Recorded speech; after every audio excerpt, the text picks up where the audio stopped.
अस्सलाम वालेकुम एवरीवन, मेरा नाम हुदा है। वेलकम टू अनडाइल्यूटेड डायरीज़ और ये है एक पाकिस्तानी का विज़िट इंडिया में पार्ट 8 तक पहुंच गए हम और कुछ ही वीडियोस के बाद मेरी ये सीरीज़ अपने इख्तिताम तक पहुंच जाएगी।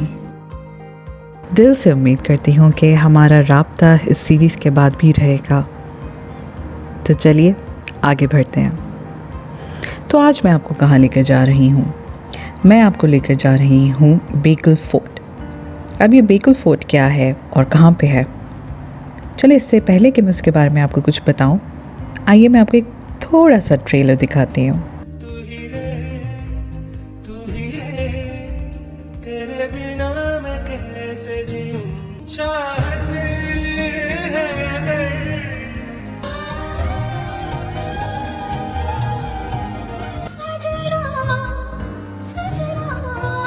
जी हाँ, ये है बेकल फोर्ट जो केरला का सबसे बड़ा फोर्ट है और अरेबियन सी के कोस्ट पर है और अराउंड 40 एकर्स की ज़मीन पर ये बना हुआ है।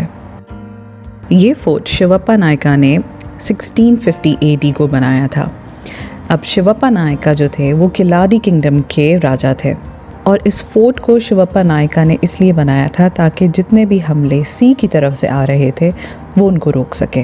काफ़ी अरसे बाद बेकल फोर्ट जो है मैसूर के किंगडम के अंदर आ गया और कुछ अरसे बाद ईस्ट इंडिया कंपनी के अंडर आ गया। आप जैसे अंदर जाते हैं तो आपको सबसे पहले एक मंदिर नज़र आता है। ये है हनुमान मंदिर।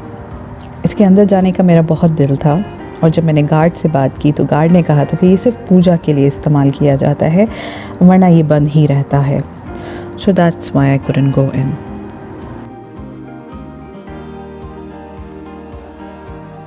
इसकी एंट्रेंस फीस अराउंड 25 रुपीज़ थी पर एडल्ट।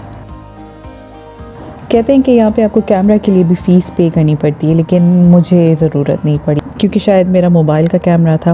लेकिन अगर आप कोई दूसरा कैमरा जैसे कि DSLR कैमरा या फिर आपने कोई ट्राइपॉड के साथ कुछ अपना काम करना हो तो यू हैव टू पे अ फ़ी फॉर दैट। विकिपीडिया में पढ़ा तो जी जनाब कुछ यूँ पता चला कि 1992 में गवर्नमेंट ने बेकल फोर्ट को एक ख़ास टूरिज़म स्पॉट डिक्लेयर कर दिया था, लेकिन उसके बाद फिर भी इस बेकल फोर्ट को ज़्यादा विजिटर्स नहीं मिले थे। इसको सही एक्सपोजर तब मिला जब तमिल मूवी बॉम्बे जो 1995 को रिलीज़ की गई थी उसमें इस जगह को दिखाया गया था और उसके बाद से यहाँ पर टूरिस्ट का आना जाना लगा रहा। साउथ इंडिया में बेकल फोर्ट काफ़ी मशहूर है, तो साउथ से तो लोग आते जाते ही हैं, लेकिन इस मूवी की वजह से नॉर्थ के अलावा दूसरे कंट्रीज से भी लोग बेकल फोर्ट आते हैं। और अगर आप काफ़ी साउथ इंडियन मूवीज़ देखते हैं तो ये जगह आपको नज़र ज़रूर आएगी। बॉम्बे मूवी का वो आइकॉनिक गाना जिसमें अरविंद स्वामी मदहोशी की हालत में मनीषा कोइराला का इंतज़ार कर रहे थे, वो इसी ही फोर्ट में था। इस दिन काफ़ी कम रश था, खामोशी भी थी और सुकून भी बहुत था, लेकिन यकीन माने इस गर्मी ने हमारा बहुत बुरा हाल किया था। और क्योंकि हम लोग अरेबियन सी के सामने थे तो ह्यूमिडिटी ने हाल बेहाल कर दिया था। तो वो जो खामोशी और सुकून भी जो आप अच्छे से एंजॉय कर सकते हैं वो भी मैं नहीं कर पाई।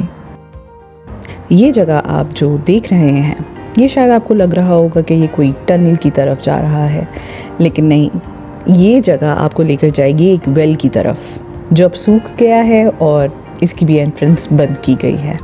बेकल फोर्ट के अंदर आपको काफ़ी वॉच टावर्स नज़र आएंगे, पर ये जो वॉच टावर है ये सबसे ऊंचा वॉच टावर है। इसका पाथ पे जो है काफ़ी स्टीप था, तो जब आप ऊपर चढ़ते हैं या वापस नीचे आते हैं तो बहुत ध्यान से अपने कदम आपको रखने चाहिए। इनफैक्ट मैं ये रिकमेंड करती हूँ कि आप रेलिंग को ज़रूर पकड़ें अपने ऊपर और नीचे जाने के लिए।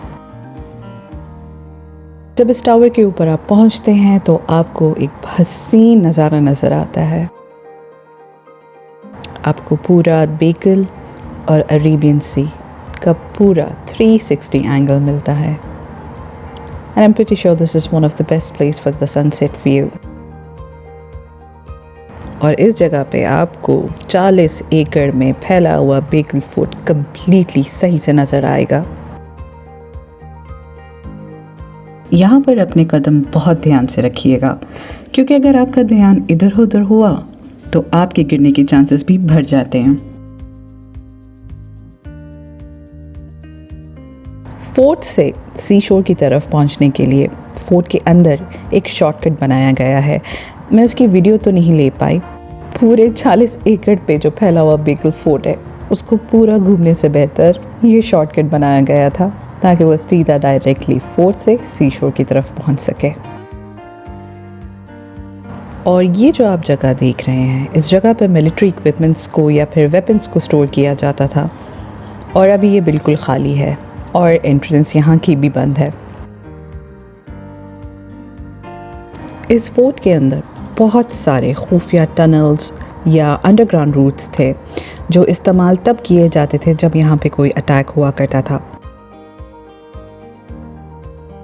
मैं इस वॉच टावर पर ये सोचकर चढ़ रही थी कि शायद ये वो वाला वॉच टावर है जहाँ पे तू हीरे पिक्चराइज की गई होगी, लेकिन बाद में रियलाइज़ हुआ कि जनाब वो वाला वॉच टावर तो समुंदर के सामने है और ये कि हम वहाँ तक नहीं पहुँच पाए।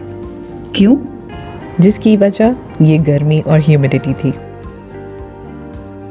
अगर गर्मी ना होती तो हम यकीनन ये जगह और मज़ीद देखते, लेकिन हमें जाना पड़ा क्योंकि ह्यूमिडिटी और गर्मी ने, जैसे मैंने पहले बोला था, हाल को बेहाल कर दिया था। वरना आगे जाकर यहाँ पे सी शोर की तरफ पहुँचने के लिए एक बहुत ही खूबसूरत पाथवे बनाया गया है जिसको अगर आप जब भी जाएं तो ज़रूर एक्सप्लोर करिएगा। बेकल फोर्ट को अगर आप एक्सप्लोर करना चाहते हैं तो 2 घंटे तो अपने दिमाग में ज़रूर रखें और 1 घंटा एक्स्ट्रा ताकि आप सी शोर में जाके समुंदर का लुत्फ़ उठा सकें।